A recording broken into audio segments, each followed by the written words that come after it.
देखिए भाई, तो 6th चैप्टर से हमारी ये थ्योरम 6.5 है। इससे पहले वाले जितने भी लेक्चर हमने डाले हैं उसमें जो है आपने 4 की 4 जो थ्योरम थी, थेल्स थ्योरम और कन्वर्स ऑफ थेल्स थ्योरम, और उसके बाद अगर दो ट्रायंगल हैं हमारे पास, उनके एंगल इक्वल हैं तो साइड का रेशो सेम होगा, साइड का रेशो सेम है तो एंगल इक्वल होंगे। यहाँ तक हमने सारी की सारी थ्योरम का प्रूफ कर लिया है।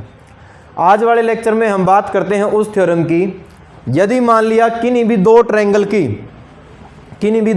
की अगर दो साइड का रेशो सेम है और उन साइड के बीच का एंगल इक्वल है तो दोनों की दोनों ट्रायंगल जो है क्या होंगी, सिमिलर होंगी। ठीक है, यही है स्टेटमेंट।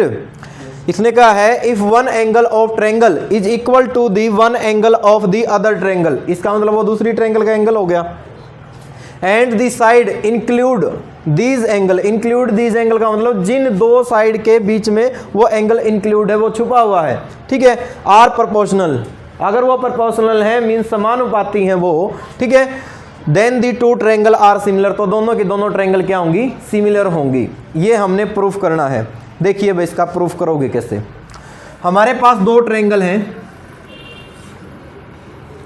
एक ट्रायंगल है जिसका नाम मैंने लिया ए बी और सी, ठीक है, और एक और ट्रायंगल मैंने ली, इस ट्रायंगल को मैंने नाम दे दिया डी ई और एफ। इस एक्सरसाइज की तीनों थ्योरम का सम एक जैसा ही है, एक ही मेथड से आपने चलना है। अब की बार जो हमारे पास गिवन कंडीशन है वो क्या है, गिवन दैट दिया है कि, क्या दिया है, सपोज करो मेरे पास एंगल ए जो है वो किसके इक्वल है, डी के इक्वल है, तो एंगल ए वो इक्वल है एंगल डी के, ये बात हमारे पास गिवन है। ये एंगल किन दो साइड के बीच में है, ए बी और ए सी, डी ई और डी एफ के बीच में है। तो और मेरे पास गिवन क्या है कि ए बी डिवाइड में बोलो डी ई है, इक्वल है ए सी डिवाइड में कितना, डी एफ। प्रूफ हमने क्या करना है, टू प्रूव दैट, हमें सिद्ध करना है कि, क्या सिद्ध करना है हमने, कि triangle A B C similar होगी ट्रायंगल किसके, डी ई एफ के। ये बात हमने क्या करनी है, प्रूफ करनी है। ठीक है, तो देखिए भाई इसका प्रूफ कैसे करोगे। प्रूफ करने से पहले सेम वही बात, वे कंस्ट्रक्शन हमने करनी होगी। एक साइड मैंने ले ली जिसका नाम है डीपी, एक साइड मैंने ले ली जिसका नाम है डी क्यू, पी को मैंने क्यू से मिला दिया डॉटेड, और मैंने क्या किया है, मैंने कट किया है। ए बी तो किसके इक्वल ले लिया, डीपी के इक्वल ले लिया, एंड ए सी किसके इक्वल ले लिया, बोलो ए सी जो है वो ले लिया डी क्यू के इक्वल। यहां तक बताओ क्लियर है या नहीं। ठीक है, सेम वही बात है जो पहले वाली थ्योरम में हमने किया था। अब जो दे रखा है उसके अकॉर्डिंग आपने चलना है। दे रखा है हमें क्या, कि ए बी डिवाइड में D E, A B divide में डी ई इक्वल दे रखा है ए सी डिवाइड में क्या, डी एफ, यही दे रखा है ना। अब ध्यान दीजिए, बट ए बी हमारे पास किसके इक्वल है, डी पी के इक्वल है, तो इसको मैं लिख सकता हूं क्या, डी पी डिवाइड में डी ई, ठीक है, और ए सी किसके इक्वल है, डी क्यू के, तो इसको मैं लिख सकता हूं डी क्यू डिवाइड में डी एफ, यही लिख सकते हैं ना।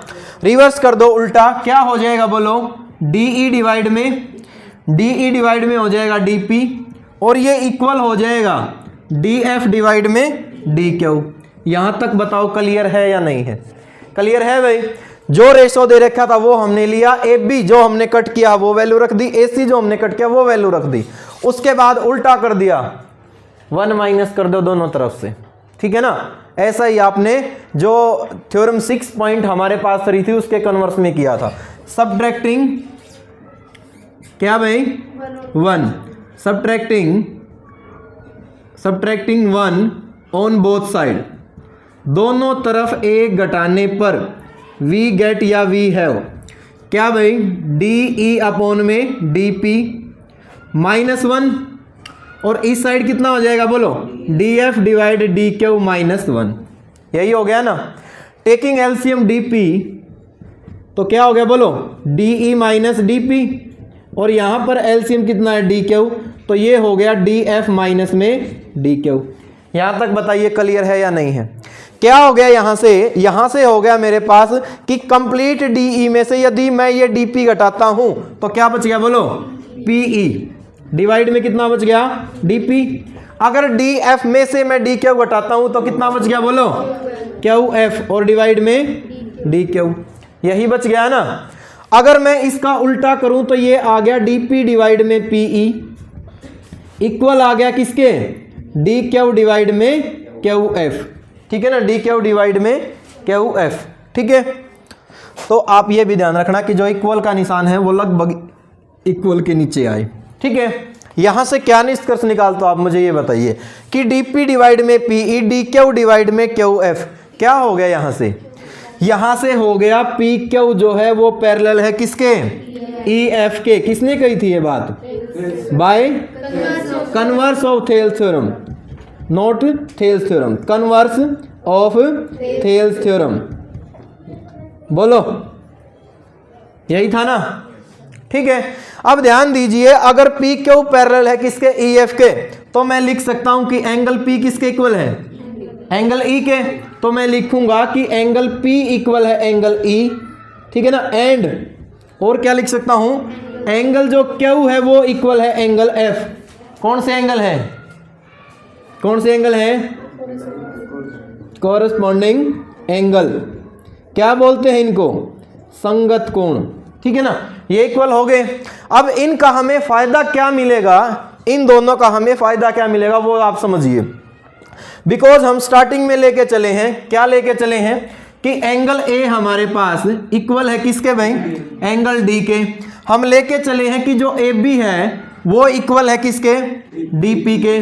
एंड जो ए सी है वो इक्वल है किसके भाई, डी क्यू के। तो क्या दोनों की दोनों ट्रायंगल, कौन सी ट्रायंगल, ट्रायंगल बी ए सी वो कॉन्ग्रुएंट नहीं हो जाएगी किस ट्रायंगल के भाई, ट्रायंगल पी डी और क्यू के। किस नियम से, एस ए एस क्राइटेरियन से हो जाएंगे दोनों के दोनों। अगर ये दोनों की दोनों ट्रायंगल हमारे पास क्या है, दोनों के दोनों ट्रायंगल हमारे पास क्या है, कॉन्ग्रुएंट है, तो इनके करस्पॉन्डिंग एंगल क्या होंगे, इक्वल। एंगल बी इक्वल होगा एंगल पी के, एंगल ए इक्वल होगा एंगल ए किसके इक्वल होगा, एंगल डी के।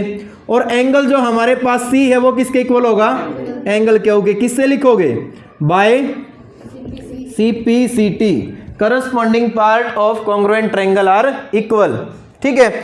अब ध्यान दीजिए जो बी एंगल है वो बराबर आ गया पी के, बी बराबर किसके आ गया, पी के। लेकिन जो पी है हमारा वो किसके बराबर है, ई के। बट यहां से हम लिखेंगे कि जो एंगल P है वो इक्वल है एंगल E के। तो देन क्या हो जाएगा बोलो, देन कंडीशन ये हो जाएगी कि जो एंगल हमारा B है वो इक्वल आ गया किसके, इक्वल आ गया एंगल E के आ गया भाई। एंड हम ये भी लिख देंगे यहां से कि जो एंगल Q है हमारा वो किसके इक्वल है, एंगल F के। बट एंगल Q हमारा किसके इक्वल है, C के इक्वल है। तो जहां पर Q है वहां क्या आ जाएगा, क्या आ जाएगा, एंगल सी। एंगल सी बराबर आ जाएगा एंगल एफ। अब आप ध्यान दो, ए बराबर डी उन्होंने दे रखा था, बी बराबर ई हमने निकाल दिया और सी बराबर एफ हमने निकाल दिया। इसका मतलब ये एंगल तो इसके इक्वल उन्होंने दे रखा था, ये जो एंगल बी है वो इक्वल आ गया एंगल ई के, और जो एंगल सी है हमारा वो इक्वल आ गया किसके, एंगल एफ के।